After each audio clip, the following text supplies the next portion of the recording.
You know what it is, Superstar J, VIP Saturdays. We got something legendary in the building. I haven't seen her in damn near like 4 to 5 years, but the red carpet is always open for her. So, you shake the room when you come in. You know that, right? Thank you. And I got to give you, I have to, I don't know, Cash App or Zelle you some money because I've been playing your records and, you know what I mean? I got to give you some type of money or something. I need the money for that. Now, I got like at least 20 million people that listen to me. I moved up a little bit, Trina. Okay, congratulations. The baddest. I moved up a little bit. Congratulations, So man. the extra 2 million that might not know who you are, which they do, but you tell them who's in the building right now. This is yours truly, the one and only Trina, the baddest chick, original. This is where all the bad chicks get that from. Yes. You feel me? All the swag, too. Yeah. The swag stuff. Yes. Now, what's going on? I'm just here. I'm here, promoting my book. Yes. I have a brand new book out. It's called The Baddess. Yes. Dropped a couple days ago. And you need to get like 18 copies right now. Yeah, Somebody right 18. now. I got to get like 18. Right now, we need to get the copies. Everybody get a copy of the book. It's a real, it's a fun book. It's really good. It's a memoir. It just really talks about me from the beginning of my journey to now. Before I started in music, through music, spoke a lot about the female in hip hop, female artists that's in hip hop because I navigated my way through that a lot. It was a lot of inspiration through that. Just talked about a lot of stuff, life, death, losing people, winning, losing, the good, the bad, label deals, being out, all just everything, just the whole navigation of me. Now, what inspired you, to just say, I'm going to do a book? Well, it's been a long time I've been in the industry.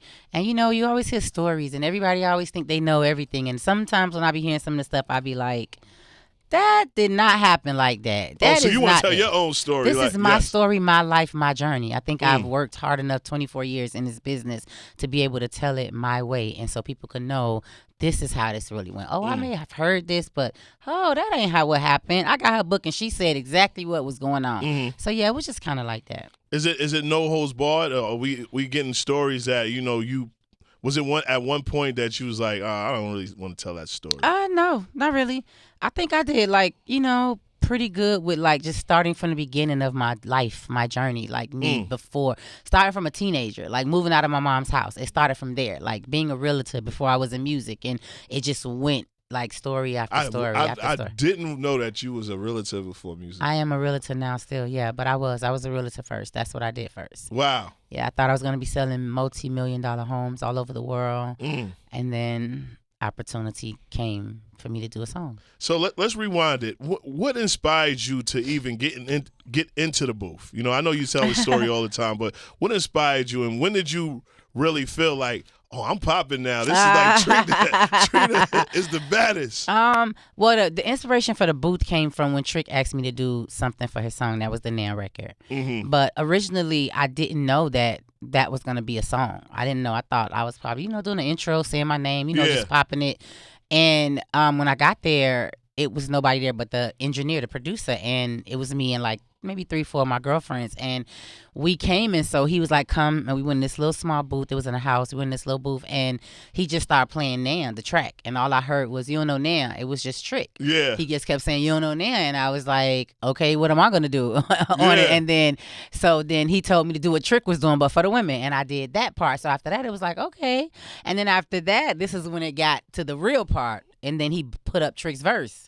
And when he put up Trick's verse, I was like, whoa. Nah, I got to check mine. I was like, whoa, hold up now. And it's like, I got my girls now, so I'm extra juice now. We pumped in here. Yeah. And it was just one of the things, okay, he just wants you to do a verse. He just wants you to, see what he's saying. It's like, it's a battle of the sexes kind of vibe going on right now. Yeah. He's going to pop it for the fellas. You got to pop it for the girls. When I got my girls with me, so we about to pop it. Yeah. And I was just sitting there saying stuff, scrabbling up stuff. They was like, no, this ain't nasty. You got to say this. You got to say that.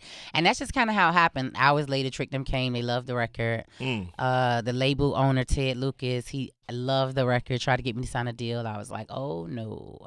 I was like, I'm just doing a favor. This is for Trick. I think it's the second album that came out. Yes. And that's how we ended up getting a deal with Atlantic Records because of that song. And it just started as me thinking I'm about to come on, this is Trina. Do my little skit or something, like a little intro. That's what I thought. Well, definitely. So you didn't know how to count bars or nothing. You just went in there and just... No, I learned how to count bars. Well, it was these guys on the label Trey Plus 6. That was CEO, Money Mark, and Ross. Ross. Okay. That's who taught me how to count bars, because I was all over. I had like 36 bars on the verse. It was like, what are you doing? Like, this is not your song, and this is way too much. I was just making stuff and rhyming and trying to out-top him.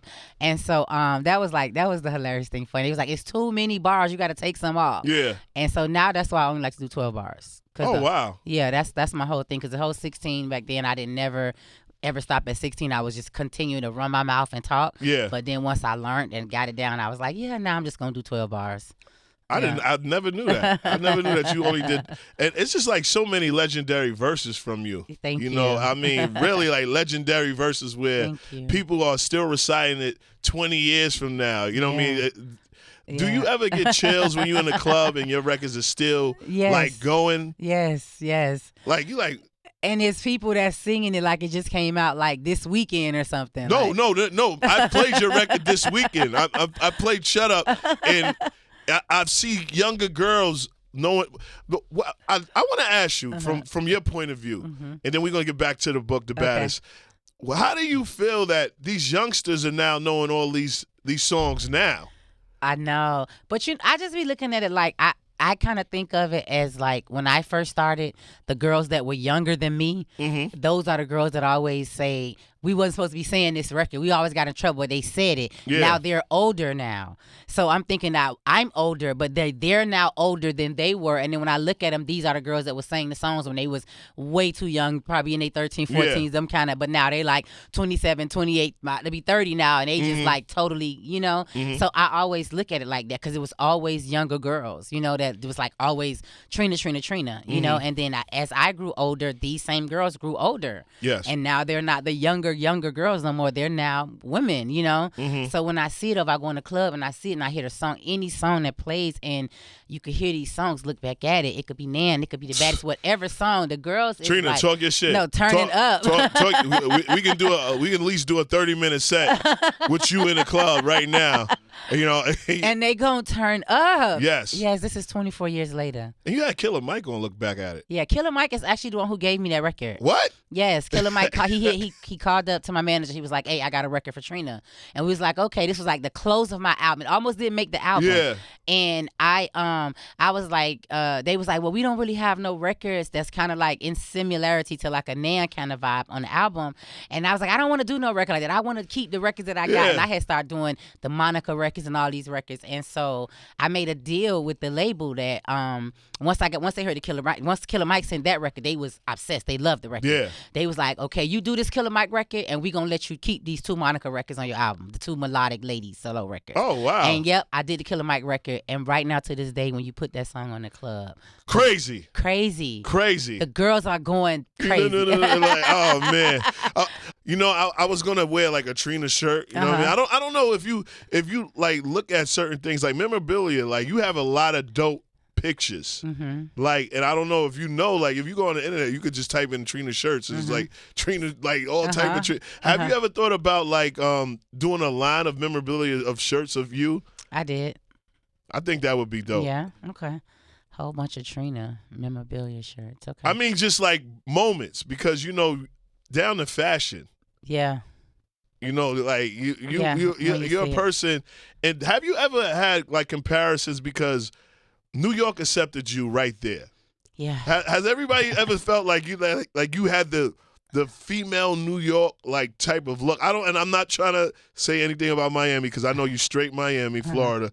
But have you ever like related, like when you went to New York certain times, you was like, wow, those boots is crazy. Like down to the first. Oh no, I always like when I even first started like in the game, I always used to wear boots a lot, like all the fly boots. All of them came from New York. Every last one. Miami, we didn't really sell boots like that. In the wintertime, we get a couple, but when you come to New York, the boot game is like top tier. And furs too, like furs. I don't know if you can wear furs in Miami. Is it anytime soon? No. We get cold, but we don't really get that cold to put on a fur. That's like OD. Like if I'm doing a video, I don't care if I'm in Miami, I'm gonna put on that fur because I want to be in the video. Yes. But not just like on a chill late December, January. We not wearing no fur. Didn't you have like a fur like swimsuit? I did on my video, my album cover, Diamond Princess. It was done by Misa Hilton. Oh yes. Yes.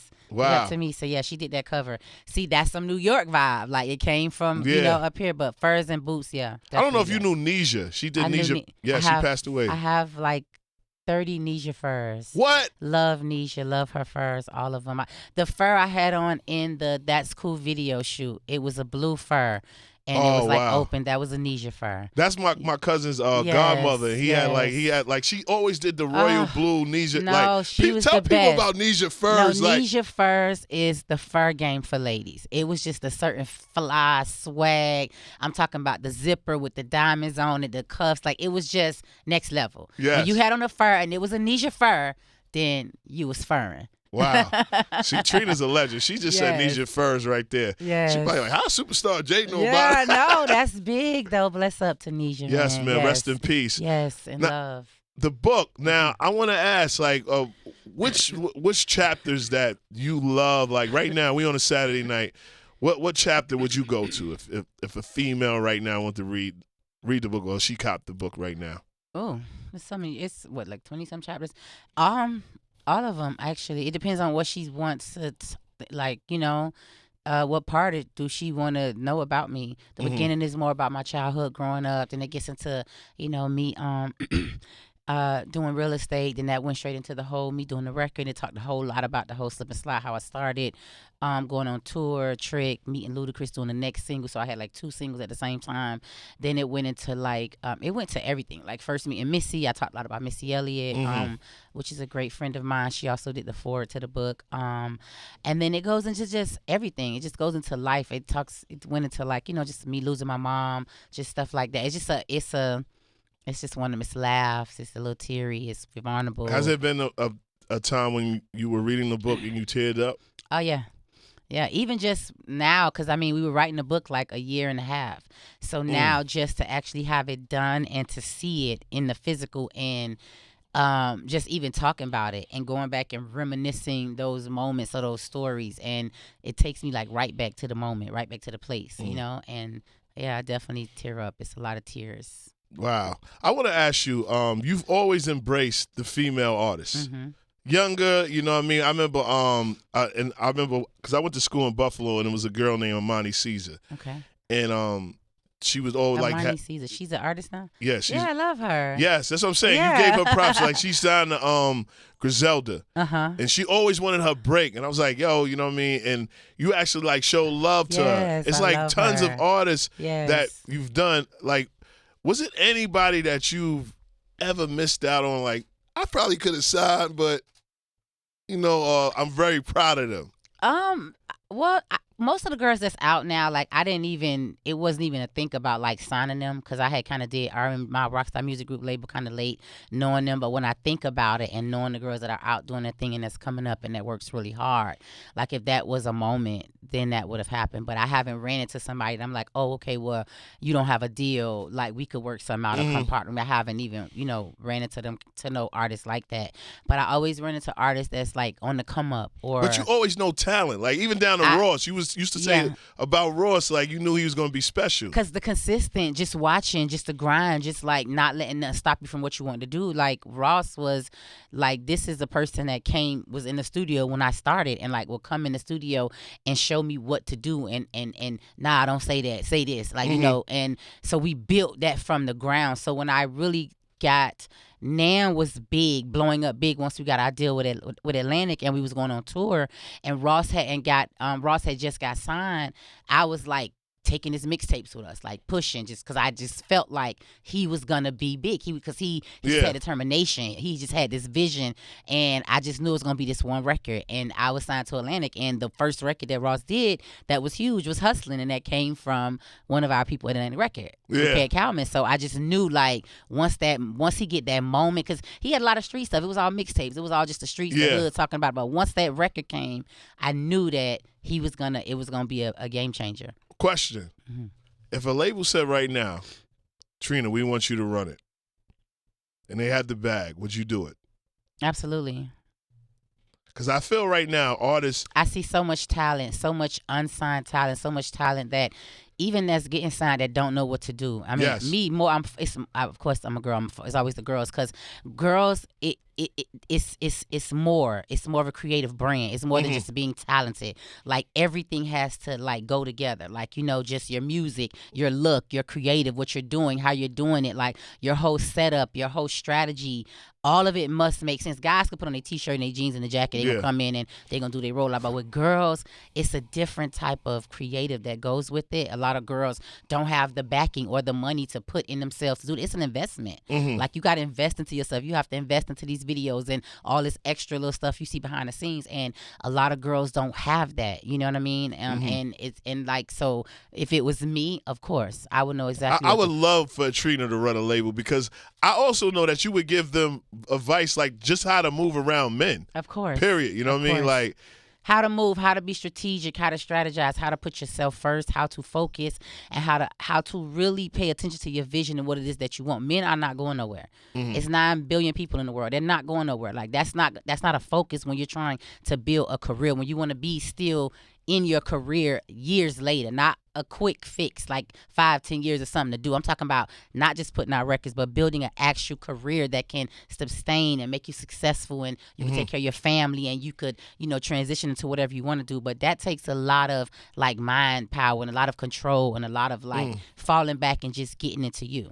Now I want to ask you, what was the point in your career that you was like, well, I really need to understand how to keep my money going, keep myself right, because you're still, you're still out here. Everybody's still, like, even the TV thing, I was like, Trina's on reality TV, and it worked out for you because it seemed like you said, I'm doing it my way. You're not going to do it. We're not going to do it that way. When did you figure that out? Okay, so I had started this Rockstar Music group, and I had some artists that I was working with. They weren't really developed. A lot of them had a lot of talent, but talent and no drive doesn't work. Wow. Talent and no drive. Repeat it, Queen. It doesn't work. You could be so talented, but if you don't have the drive, you're just stuck and you're sitting there and you're not moving. You're not manifesting anything. You're just talented. And so anyway, when I started that, I felt like Love and Hip Hop Miami. They were asking for it to be in Miami. This was 5 years in the making before it came to Miami. Whoa. They were asking me. I'm talking about 5 years straight. I was getting the emails and the calls from my manager, and I was like, no, I'm not interested. Nope. I'm working. I'm busy. I don't have the time. But when I did that and I was watching these artists, I thought, well, this could be the platform that probably would push them or motivate them. If they see they can get on TV, they can go in the studio, they can do their records. It's you will see some elevation. You'll be motivated. Yes. And it didn't really happen like that. And but that's what I saw. I saw a bigger vision. I saw a bigger platform for it. We didn't have no more BET, 106 in Park, no more MTV Yo Raps, none of that. It was just no platforms. And I felt like that would have been the okay for it. But when I said okay, this was 5 years after they had already started the franchise, and I went in the franchise with, I'm going to do this my way. Yes. I'm going to do music. I'm a businesswoman. I have a career.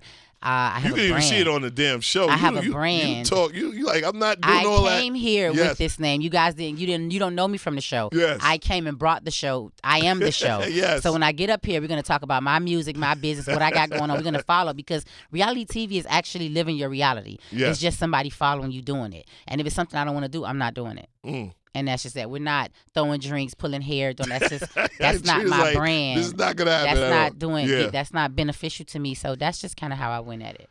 Trina is in the building. I'm gonna make her put out an album. She need to put out an album. These girls gotta understand what's going on. Okay. How do you feel about the females? Because before it was just only like just you, Kim, you know what I mean? Yeah. Eve, Fox, you know what I mean? Now it's a ton. It's a bunch, and they taking over. I love it. I just love that because it was so always just all the guys and there wasn't a lot of girls. And me, I am one of the people that always used to say years ago, I can't wait till some more girls come out. But they were these are the same girls that was little. Yeah. That's now big. That was listening to the records that they weren't supposed to listen to. And now they're musically inclined. They're in the industry and they just doing their thing. I'm just happy it's a lot of girls now, me personally, because I just love the collaboration. I just love to see it. I love to see girls just pop it. Well, I want to ask you the cattiness for these girls. Like, what do you feel about that? Like, I hate the catty. Like, I'm just like, I hate the catty. Yo, I hate it because I hate it. it's like so much money, and I know you like, Yeah. yo, it's so much money Ladies, out here. It's so much money. Just get the money so you can lay back and chill and vibe on the island, kick your feet up when it's done. You feel me? You've never been catty with anybody. Like, nobody could ever say, why do you feel that this is happening, and what advice would you give to a younger female about this? I think it's the internet. It's the social media, because you're on social media and you just look at all kind of stuff, and people have the option to give their opinion and say XYZ, or put you against another person and all this kind of stuff. You got fans that's bring you this stuff all day, and it makes you just like angry, and it makes you feel like, you know what, I'm ready to get on social media and pop, say what I gotta say. And I just feel like it comes from that. Like, we didn't have the internet, we didn't have no social media. You had to see us where you see us, in the radio, at a show, at a signing or whatever. Now everybody has access, and they able to just come at you, and you're like the target. So everybody want to target and come at you, and just after a while you just be fed up. And it's like these girls, it's just like, let's put all them against each other. Oh, we like her better. Oh, we like her better. Why you can't like them both? They both doing their thing. They both got good music. You do like her song, right? But you like her song too. So why you can't like both songs? Why do it have to be, okay, well, I don't like her no more because I like her song? No, it don't have to be. There's two women that came from two different hustles, struggles, grinds, circumstances, whatever life and you was outside. Like, like it's hard for a girl to come out that's literally been out. You said, like, in your book, you said you moved out. You know what I mean? Like, so a lot of these girls have the same journey as you, and you're like, you get there, you want to go back. No, when you get there, you want to elevate, you want to be bigger, you want to see more, you want to keep this success going, because realistically, nobody knows when it stops. Nobody knows if this is your last record. Nobody knows if the last time people are going to like your music, or what's going to happen, or if you're going to be here 5 years or 10 years or 15, let alone 20 years from now today with music. Yes. The way music is changing, the way it's so different. So for me, it's like, live in the moment right now. Like, we can't see the day that it's over. We only can see what's happening. You don't even see tomorrow. Yes. You could be thinking about putting out this record next week. Next week may never get here. So right now, you're in the moment. Live in the moment. Make the money. Take care of your family. Ball out. Have a good time. Look good. Like, that's what it's for. Like, elevate yourself. Buy things that's going to mean something to you. Make sure you get something that you're going to be an asset to. That's why you need to run a label. I'm telling you, they need to get that goddamn check ready. She's already in New York right? all the time. You know what I mean? She come on the weekdays and can fly back to her house. But we need Trina to be an exec, and I'm gonna put it out there that she needs it. And I'm serious. I'm definitely serious about that. Before you leave, tell them why they should get this book. The book is amazing. It's just a journey through my whole career, start to finish. Start to now, I don't like to say finish, I mean finish of the book, but start to just continuing the journey. It talks about so many things. I touch on so much stuff that's important when it comes to female artists, because I am a female artist. And just, the things that I've learned, how I came into the game, the respect I was given, the respect I gave. The people I'm friends with, the legends, the iconic artists that have paved the way for the new generation to even be here. Yes. And just navigating through this whole process. If you into music, if you love music, if you want to be a part of the culture, especially if you're a girl, a female, it's so many gems in there for you, like, to move on, just starting to finish. Don't ever feel like it can't be you, it can't happen to you. And it's just motivating, it talks about, like, I'm human just like you, I do got the lavish life and all that, but I do take loss, and I go through grief, and I've been through all the same things that every other human being got to go through, and I handle it well, but I put it all in there open for you guys to take a look. Now, I want to ask you, will we get a Trina movie? The movie is in the making. I knew it. I fucking knew it. I knew it. That's what's happening. I'm excited. Yeah. Who's going to play Trina in the movie? Yes. Who would you like to play Trina in the movie? Young Miami. I knew it. I'm going to just go on and throw that out there since we talking about it. Yo, I knew. I definitely. I just feel like Young Miami could do it with me in the back coaching her, like, from the start to finish. She's from Miami. Yes. She's so Miami. And she's so like a Trina, like, you know what I mean? Yeah, like she's a baby so Trina. Miami. Yeah. So, are you proud of her that she's making these? I'm super proud of her. I mean, I watched her, from starting from a little baby to now, and just to navigate herself. She's always been a little feisty one. She's always come from a family, of hustlers and people getting money. So music is not what I thought she wanted to do. Wow. But just watching her, I just knew that she was going to boss up in life and just be, one of the bossed up women, the bossed up girls. And when music came apart, I was like, you know what? You got this. Let's go young. Like, Did you ever feel like at the point when the City Girls came out, you're like, whoa, we got one. I said yes. it. Before you guys even heard the record or whatever, I know. I was in the studio recording, and somebody just happened to play this record for me that they did. And it wasn't even mixed or nothing. It was just a rough of them in the studio. And I stopped my session, and I was like, who is? I was like, that Carisha? And they was like, yes, NJT. And I was like, wait, play that back again. Hold up. I was telling the engineer, wait a minute. And we played it. And I said, all right, you know what? This is going to be big. They going to be big. Because it reminded me so much of how I started with Trick. Like, I didn't go in there with that expectation. It just was raw. It just started from just raw. This is the streets. This is Miami. This is where the home of where it's at. Yeah. And this is how we going to do it. And that's exactly what they reminded me of. So I knew it. I'm super proud of her. I'm super proud of both of them. I'm super proud of you dropping a movie. Thank you. There's no holds barred in this movie, right? The movie is going to be all real. It's going to be all authentic, and it's going to tell the true life story of moi. Yes, let's do it, man. Get that Baddess book out. Yes. The Baddess, right? Yes, the Baddess. The Baddess, always the Baddess. Yes, thank you. And she's gonna send me when she gets her line with the shirts. I'm definitely got a nice little gift package. Yes, okay. the Superstar J. You know it is. Thank you. Let's get it. Thank you. Appreciate it.